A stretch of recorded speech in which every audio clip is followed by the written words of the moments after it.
Disclaimer, ये कहानी उन रहस्यों और घटनाओं पर आधारित है जिनकी सच्चाई की पुष्टि करना कठिन है। कृपया इसे केवल मनोरंजन और रोमांच के रूप में लें। हम किसी भी प्रकार के अंधविश्वास, डर या मानसिक पीड़ा के लिए उत्तरदायी नहीं हैं। सत्य का प्रताप।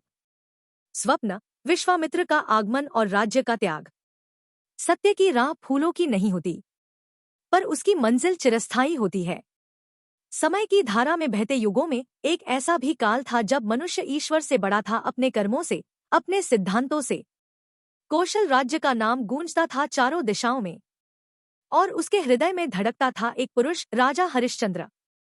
प्रातःकालीन सभा में जब सूर्य की प्रथम किरणें महल की सुनहरी छत पर पड़ती, तब राजा हरिश्चंद्र अपने आसन पर बैठते हुए सबसे पहले प्रजा की बात सुनते। उनके मुख से केवल सत्य निकलता और न्याय जैसे स्वयं उनके चरणों में बैठा हो।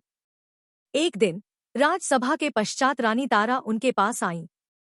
स्वामी, रात को आपको नींद में बड़बड़ाते सुना, आप स्वप्न में कुछ बोल रहे थे।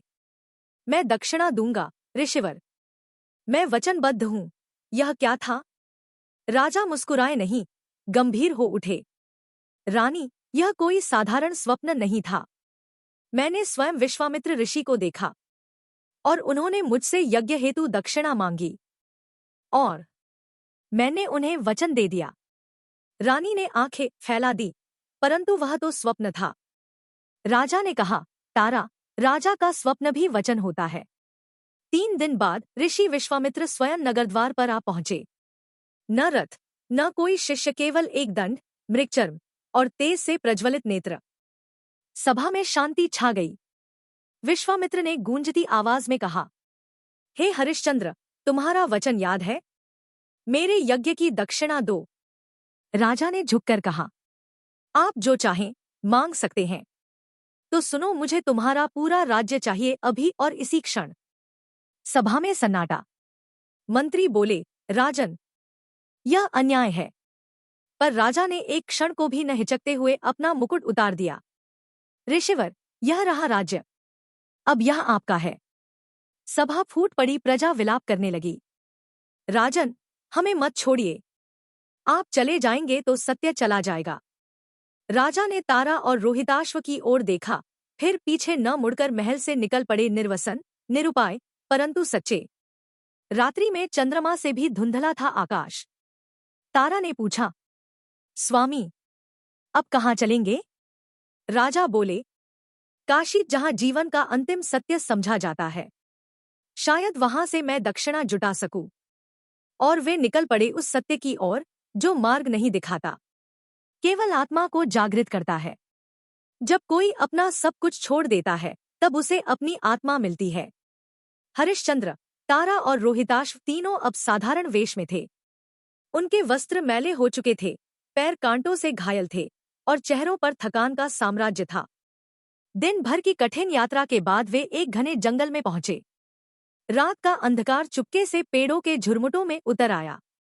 दूर कहीं सियारों की आवाजें थी, और पास ही एक नदी बह रही थी, शांत पर रहस्यमयी। तारा ने कांपती आवाज में कहा, स्वामी, क्या आपने कभी सोचा था कि एक दिन हम राजमहल छोड़कर यहाँ एक निर्जन वन में रात बिताएंगे? हरिश्चंद्र कुछ पल मौन रहे, फिर बोले, यह मेरे लिए कठिन नहीं। कठिन यह है कि मैं तुम्हें और रोहिताश्व को इस हाल में देख रहा हूं। लेकिन सत्य का पथ कभी भी सरल नहीं होता, रानी। तारा ने आंचल में से सूखा रोटी का टुकड़ा निकाला, केवल यही बचा है। रोहिताश्व, आ बेटा, खा ले। बालक ने आधा खाकर शेष माँ को थमाया, माँ, तुम खाओ, मुझे भूख नहीं। रात भर पेड़ों की सरसराहट में एक सच्चे राजा की आत्मा भटकती रही। वह अपने वचन से पीछे न हटने की कसक को भीतर ही भीतर पीता रहा। सुबह हुई। जंगल में पक्षियों का कलरव गूंजा, पर हरिश्चंद्र के लिए यह संगीत नहीं, एक चेतावनी थी कि आज भी जीवन की अग्निपरीक्षा होगी। कई घंटे चलने के बाद तीनों काशी की सीमा पर पहुंचे। काशी एक शहर जो जीवन और मृत्यु दोनों का संगम था। यहाँ साधु, सन्यासी, याचक, व्यापारी और मृत्यु के साक्षी बने लोग रहते थे। हरिश्चंद्र ने नगर के मुख्यद्वार पर आकर प्रहरी से पूछा, हे वीर, क्या इस नगर में कोई ऐसा स्थान है जहां मैं परिश्रम करके कुछ कमाई कर सकूं? प्रहरी ने देखा, यह कोई साधारण याचक नहीं, उसके चेहरे पर तेज है। फिर भी बोला, कमाई? यहाँ लोग अपनी भूख तक बेचते हैं, तुम क्या बेचोगे? भीड़ इकट्ठी हो गई। किसी ने कहा, भिक्षा मांग लो महाराज, तुम्हारा चेहरा तो अब भी राजा जैसा दिखता है। हरिश्चंद्र ने झुककर उत्तर दिया, मैं भिक्षा नहीं चाहता, मैं काम करना चाहता हूँ। क्या कोई मार्ग है? हरिश्चंद्र ने एक व्यापारी से पूछा, क्या मुझे किसी सेवा में रखा जा सकता है? व्यापारी ने कहा, तुम्हें तो राजा जैसे बोलने की आदत है, पर खैर मैं एक काम बता सकता हूँ, श्मशान में चिता जलाने वाले की जगह खाली है, लेकिन वहां जाना आसान नहीं। राजा हरिश्चंद्र कुछ पल स्तब्ध रहे, फिर बोले, मैं वहां भी काम कर लूंगा, यदि वह धर्म की सेवा है। व्यापारी हंस पड़ा, तुम हो तो सही मायने में पागल या तपस्वी। उधर तारा भी एक धर्मशाला में स्त्रियों के लिए सेवा का अवसर ढूंढने गई। एक वृद्धा ने पूछा, तुम कौन हो? रानियों जैसा मुख, पर कपड़े जैसे दासी के। तारा ने सिर झुका लिया, मैं केवल एक स्त्री हूं जो अपने परिवार के लिए कुछ कमाना चाहती है। वृद्धा बोली, ठीक है, तुम आंगन साफ करो, रसोई में मदद करो, दिन में 2 बार भोजन मिलेगा और एक कोने में सोने की जगह। तारा ने हाथ जोड़ दिए, धन्यवाद। शाम को तीनों घाट पर मिले। रोहिताश्व ने पिता से पूछा, पिताजी, क्या हम अब कभी राजमहल नहीं लौटेंगे? हरिश्चंद्र ने मुस्कुराते हुए उत्तर दिया, बेटा, हमारा असली महल वही है जहां हमारा मन सत्य के साथ होता है, और वो तुम्हारे भीतर है। पर रात में जब रोहिताश्व सोया तो उसने बिना कहे रोते हुए मां का आंचल भीगाया। अगली सुबह राजा हरिश्चंद्र श्मशान पहुंचे। वहां एक बूढ़ा श्मशान सेवक मिला। तुम यहाँ क्या करने आए हो? राजा बोले, मैं यहाँ काम करना चाहता हूँ। बूढ़ा चौंका, यहाँ लोग आने से डरते हैं, और तुम? राजा ने सिर झुकाकर कहा, मृत्यु का भय केवल उन्हें होता है जो अपने जीवन से भागते हैं, मैं सत्य की सेवा में हूँ।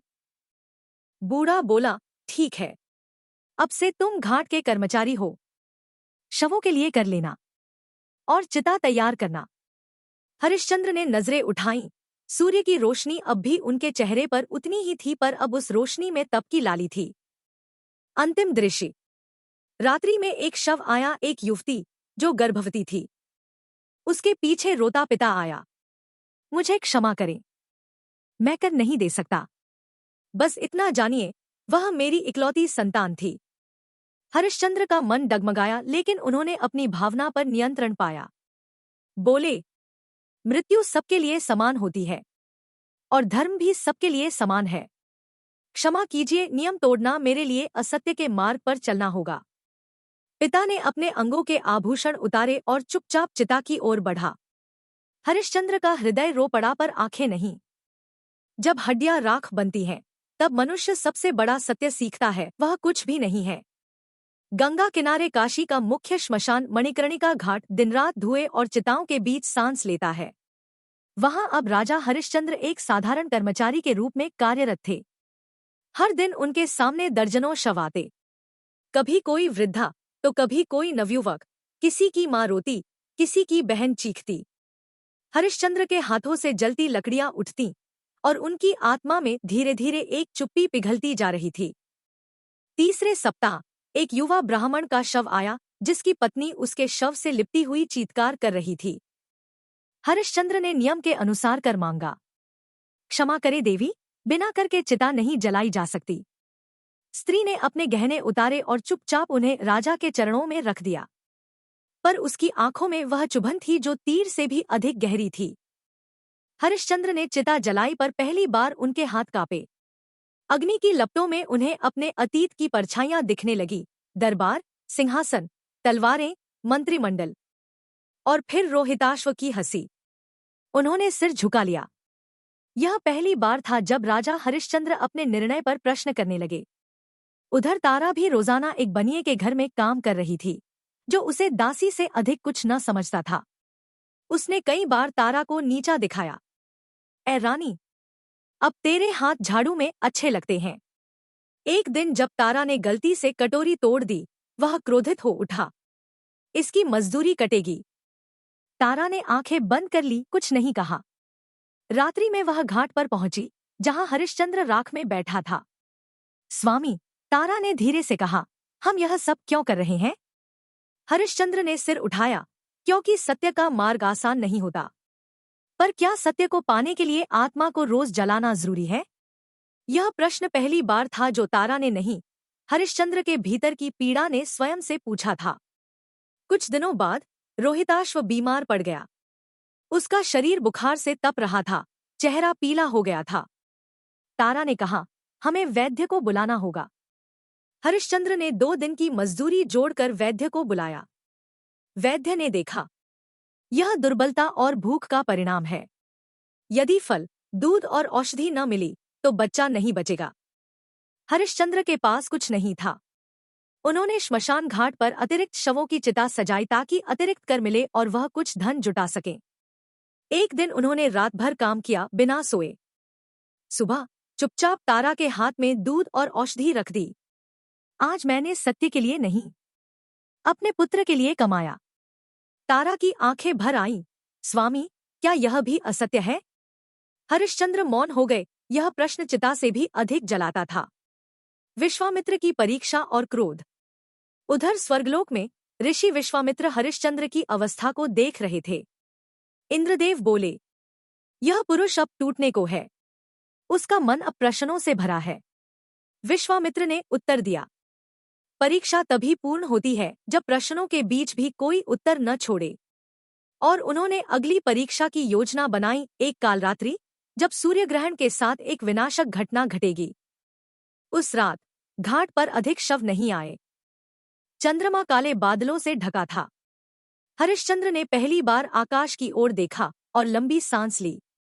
हे प्रभु, यदि मेरी परीक्षा पूरी हो गई हो तो अब मुझे उत्तर चाहिए। क्या मैं सही हूं? क्या मैंने न्याय किया या केवल एक कठोर नियम निभाया? और उसी क्षण तारा दौड़ती हुई आई। स्वामी, रोहिताश्व नहीं रहा। हरिश्चंद्र का चेहरा फक्क हो गया। वह भागकर घर पहुंचे। रोहिताश्व के शरीर पर हाथ रखा, नाड़ी बंद थी। उन्होंने अपनी आंखें बंद कर लीं। मुझे मेरा सब कुछ छीन लेना स्वीकार है, पर अब मैं अपनी आत्मा भी खोने लगा हूं। शव लेकर वे घाट पर आए। श्मशान सेवक ने पूछा, इसका कर कौन देगा? हरिश्चंद्र ने उत्तर दिया, मैं। नियम है, कर वस्त्र, आभूषण या मुद्राओं में हो। हरिश्चंद्र ने तारा की ओर देखा। तारा ने कांपते हाथों से अपने आखिरी वस्त्र तक उतार दिए। ले लो, पर मेरे बेटे को अग्नि दो। जब सूर्य भी छिप जाए तब केवल धर्म की लौ अंधकार में राह दिखाती है। स्वर्गलोक में ब्रह्मा, इंद्र, यम, वरुण और महर्षि विश्वामित्र की सभा चल रही थी। विश्वामित्र बोले, हरिश्चंद्र ने धर्म निभाया। पत्नी को वस्त्रहीन होते देखा, पुत्र की चिता को हाथों से सजाया। फिर भी एक शब्द नहीं कहा। किंतु परीक्षा अभी शेष है। ब्रह्मा ने पूछा, अब क्या होगा? विश्वामित्र बोले, अब सूर्य ग्रहण आएगा, काल का द्वार। उसी दिन सत्य और करुणा की अंतिम भिंड होगी। वाराणसी की सुबह अलग थी। सूर्य मध्यम था। पंछी चुप थे। घाट की सीढ़ियां नमी से कांप रही थी। हरिश्चंद्र पूरी रात नहीं सोए। उन्होंने रोहिताश्व की चिता से उड़ती राख अपने माथे पर लगाई थी और अब घाट के कोने में चुपचाप बैठे थे। तारा एक कोने में बैठी थी, वस्त्रविहीन, केवल राख और आंसुओं से लिपटी। अचानक आकाश काला हो गया। भीड़ घाट की ओर दौड़ी। सूर्य ग्रहण, जल्दी स्नान करो। हरिश्चंद्र के सामने एक पल में 3 शव आ गए। तीनों अछूत माने जाने वाले समाज से थे। उनके साथ कोई परिजन भी नहीं था। 3 अंतिम आदेश। नगर के शासकीय व्यक्ति ने कहा, यह ग्रहण काल है। यदि ये शव नहीं जलाए गए तो नगर अपवित्र होगा। तुरंत चिता दो। हरिश्चंद्र ने पूछा, कर कहा है? वे गरीब है, उनके पास कुछ नहीं। तो नियम? राजा होकर क्या इतना कठोर बन गए हो हरिश्चंद्र? उस व्यक्ति ने व्यंग्य किया। हरिश्चंद्र मौन रहे, फिर स्वयं की कमर से अपनी कटार निकाली और बोला, मेरा शरीर ही मेरा कर है। यदि तुम शवों की शुद्धि चाहते हो तो मेरी आत्मा को चिता पर रख दो। भीड़ स्तब्ध। तारा ने चीख मारी, नहीं स्वामी। हरिश्चंद्र ने चिता सजा दी। उन्होंने स्वयं लकड़ियां जमा की, अपने रक्त से अग्नि प्रज्वलित करने का संकल्प लिया। पर तभी आकाश में तेज बिजली चमकी। घाट पर एक दिव्य स्वर गूंजा, बस, हे धर्मपुत्र, परीक्षा पूर्ण हुई। विश्वामित्र, इंद्र और यम प्रकट हुए। रोशनी ने घाट को ढक लिया। इंद्र बोले, हरिश्चंद्र, तुमने वह कर दिखाया जो हम देवता भी न कर सके। सत्य की ऐसी पूजा केवल तुम्हारे जैसे मनुष्य ही कर सकते हैं। विश्वामित्र ने कहा, रोहिताश्व को देखो। एक दिव्य तेज में से एक बालक प्रकट हुआ, हंसता हुआ, जीवित। माँ, पिताजी। तारा दौड़ी, बेटा। हरिश्चंद्र की आंखों में जल था, पर पहली बार सत्य की गरिमा उस जल में परावर्तित हो रही थी। इंद्रदेव ने आगे बढ़कर कहा, राजन, आपका राज्य लौटाया जाता है। आप स्वयं धर्म हैं। चलिए अब आप स्वर्गलोक चलेंगे, मानव देह छोड़कर। हरिश्चंद्र ने सिर झुकाया, हे देवगण, पर मेरी प्रजा। विश्वामित्र बोले, आपकी कीर्ति युगों तक इस धरती पर गूंजेगी। हर सूर्यग्रहण में लोग आपका नाम लेंगे। हरिश्चंद्र, तारा और रोहिताश्व तीनों देवयान में बैठकर आकाश की ओर उड़ चले। भूमि पर केवल एक राख की रेखा रह गई, जो हर सूर्यग्रहण में आज भी नदी के किनारे बहती है और बताती है, यहाँ कभी एक राजा था जिसने अपनी आत्मा बेचकर सत्य खरीदा था। जिसने सत्य के लिए स्वयं को जला दिया, वह स्वयं युगों की रोशनी बन गया। जब हरिश्चंद्र, तारा और रोहिताश्व देवयान में बैठे स्वर्गलोक पहुंचे, तो वहां देवगणों की भीड़ थी।